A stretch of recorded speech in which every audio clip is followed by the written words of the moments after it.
അസ്സലാമു അലൈക്കും വറഹ്മത്തുള്ളാ. ചളാരി സമസ്തയുടെ നേതാവ് എ.വി. അബ്ദുറഹ്മാൻ മൗലവി പ്രസംഗിക്കുമ്പോൾ പറയുന്നുണ്ട്, മുമ്പൊക്കെ സമസ്തയുടെ പരിപാടി അല്ലെങ്കിൽ പോഷക ഘടകങ്ങളുടെ പരിപാടിയിൽ ഉജ്ജ്വലമായി സുന്നത്ത് ജമാഅത്ത് പ്രസംഗിക്കുകയും അത് കേൾക്കാൻ വേണ്ടി ആളുകളൊക്കെ ഒരുമിച്ച് കൂടുകയും ചെയ്തിരുന്നു.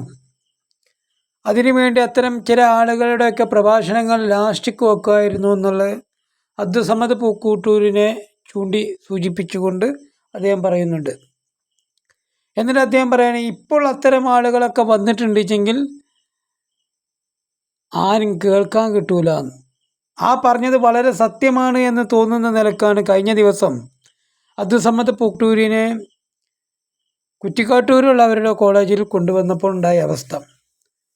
സമദ് പ്രസംഗിക്കാൻ നിന്നപ്പോൾ കുറ്റിക്കാട്ടൂരിൽ നിന്ന് സനത് വാങ്ങി സർട്ടിഫിക്കറ്റും കോട്ടും വാങ്ങി കരസ്ഥമാക്കി മുമ്പിലിരിക്കുന്ന കുട്ടികളൊക്കെ മയ്യത്തിൻ്റെ തലയിൽ നിന്ന് പേന ഇറങ്ങുന്നത് പോലെ ഇറങ്ങിപ്പോകുന്ന ദുരന്ത കാഴ്ച നമ്മൾ കാണുകയുണ്ടായി. പ്രസംഗിച്ചു കൊണ്ടിരിക്കുന്ന സമദിന് തന്നെ ഇത് ബോധ്യപ്പെട്ടപ്പോൾ പിന്നെ സമദൊന്ന് പ്ലേറ്റ് മാറി ചവിട്ടാൻ നോക്കി. എന്നെ അങ്ങോട്ട് കയറ്റൂല എന്നും എന്നെ കയറ്റിയിട്ടുണ്ടെങ്കിൽ എന്നെ അങ്ങോട്ടാക്കും ഇങ്ങോട്ടാക്കും എന്നൊക്കെ പറഞ്ഞ് ഭീഷണിപ്പെടുത്തി എന്നൊക്കെ പറഞ്ഞിട്ട് ഞാൻ ആരൊക്കെ എന്തൊക്കെയാണ് എന്ന് വരുത്തി തീർക്കാൻ വേണ്ടി ശ്രമിച്ചെങ്കിലും അതും കാര്യമായിട്ട് ക്ലിപ്പൊന്നും കൊണ്ടില്ല, ക്ലച്ച് പിടിക്കാതെ പോയി. ഏതൊക്കെയോ സാപ്രവർത്തകരെ വിളിച്ചു, യമാനിയിൽ വന്നാൽ തടയുന്നൊക്കെ പറഞ്ഞത്രേ. ഞാൻ പൂക്കോട്ടൂരാ ജനിച്ചത്, ആ ആളുകൾ എനിക്കൊന്ന് കാണണം, ആണ് എനിക്ക് ആവശ്യം. എന്റെ ജീവിതത്തിൽ അങ്ങനെ മുട്ടുപറക്കുന്ന ഏർപ്പാട് ഇന്ന് വരെ ഉണ്ടായിട്ടില്ല.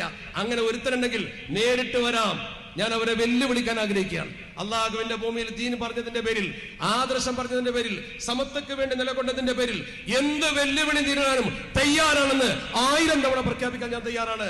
അതിനൊന്നും നിങ്ങൾ മുട്ടുപറപ്പിക്കാൻ നോക്കണ്ട. അള്ളാഹു അനുഗ്രഹിക്കട്ടെ. അസ്സലാമു അലൈക്കും.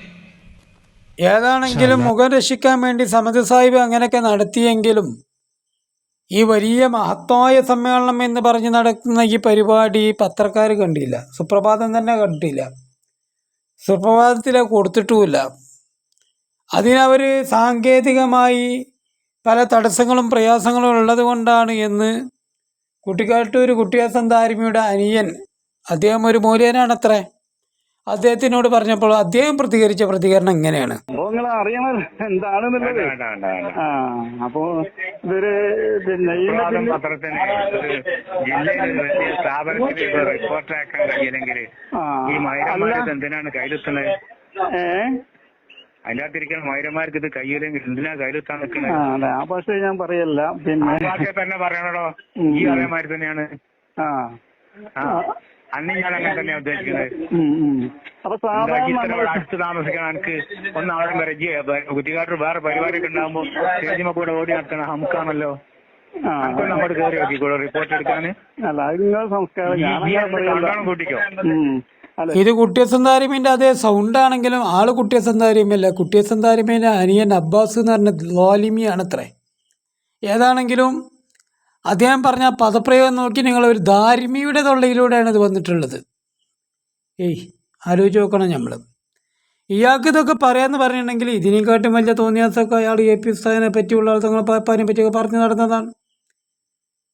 ഈ അന്നൊന്നും ആരും ഇയാളെ തിരുത്താനും അങ്ങനെ പറയരുത് എന്നും പണ്ഡിതന്മാരെ സംബന്ധിച്ച് അങ്ങനെയൊന്നും പറയരുത് എന്ന് പറഞ്ഞു കൊടുക്കാൻ ആരും ഉണ്ടായിട്ടില്ല. 6 മുളത്തിൻ്റെ പൗതിനെ എൻ്റെ 3 മുളമെന്ന് ചോദിച്ചതുപോലെയാണ് അല്ലേ. വളഞ്ഞ കോലിന് ഒരിക്കലും തന്നെ നേർക്കുനേരല്ല നേലുണ്ടാവില്ല എന്ന് പറഞ്ഞ് വളരെ സത്യമാണ്. ഇയാളെ ഏട്ടനല്ല ആർവി കുട്ടിയസൻ ദാരിമി, അയാൾക്ക് എന്തെങ്കിലും ഇത്തരം വിഷയത്തെ സംബന്ധിച്ച് പറയാണ്ടോ? അയാളും കൂടി ഒന്ന് പറഞ്ഞിട്ടുണ്ട്, അയാളൊന്ന് കേട്ടു നോക്കിയിട്ട് അത് വാപ്പനോട് പറയാ.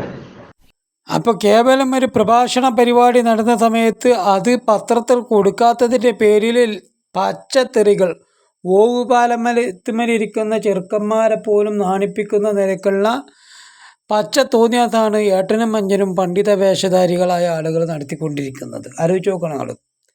ഇനി ഇപ്പം തെറിയാണ് നിങ്ങൾക്ക് തോന്നും, ഇപ്പോഴല്ല, ഇവർ മുമ്പേ ഇതൊക്കെ തന്നെ പറഞ്ഞിരുന്നത്. പക്ഷെ അത് നിങ്ങൾക്ക് ചക്കരമുട്ടായി പോലെ തിന്നലായിരുന്നു. കാരണം അത് നിങ്ങളെ പറ്റി പറഞ്ഞതല്ല, എ.പി. ഉസ്താദിനെ പറ്റി പറഞ്ഞതാണ്. ബഹുമാനപ്പെട്ട കോട്ടിക്കുളം അബ്ദുൽ അസീസ് ഖാദിരിയെ പറ്റി പറഞ്ഞതാണ്. ഇയാൾ പ്രസംഗിക്കാൻ നിന്നിട്ടുണ്ടെങ്കിൽ ഇയാൾ ഇങ്ങനെ തന്നെയാണ് മുമ്പേ ചെയ്യാറുള്ളത്. അത് പുതിയ അറിവല്ല, ഇയാൾ മുമ്പേ അങ്ങനെ തന്നെയാണ്. പക്ഷെ നിങ്ങൾക്ക് പുതുതായിട്ട് തോന്നാണ്ടായ കാരണം മുമ്പ് പറഞ്ഞതിന് ആൾക്കാരെ പറ്റിയല്ല ഇപ്പോൾ പറയുന്നത്, കൂടെ നടന്നിരുന്ന നിങ്ങളെ പറ്റിയാണ് ഇപ്പോൾ ഈ പറയുന്നതെന്ന് ആലോചിച്ച് നോക്കണം. അപ്പോഴാണ് നിങ്ങൾക്ക് ഇതിൻ്റെ ഗൗരവം മനസ്സിലായത്. 35 വർഷക്കാലം ഇതേ ഭാഷ തന്നെയാണ് ഇയാൾ ഉപയോഗിച്ചത്. അന്നത് തെറ്റാൻ നിങ്ങൾക്ക് തോന്നിയില്ല. അറിയണം നിങ്ങൾ, ഇത് ഇയാൾ മാത്രമല്ല, നിങ്ങളെ പോലുള്ള ഓരോരുത്തരും എടുത്ത് നോക്കുമ്പോൾ പ്രസംഗിക്കാൻ നിന്നാൽ പ്രസംഗത്തിൽ 75% വിജാതി ഭാഷ തന്നെയായിരുന്നു ഉപയോഗിച്ചത്. എന്നാൽ ശരി, അസ്സലാമു അലൈക്കും വറഹ്മത്തുള്ളാഹി.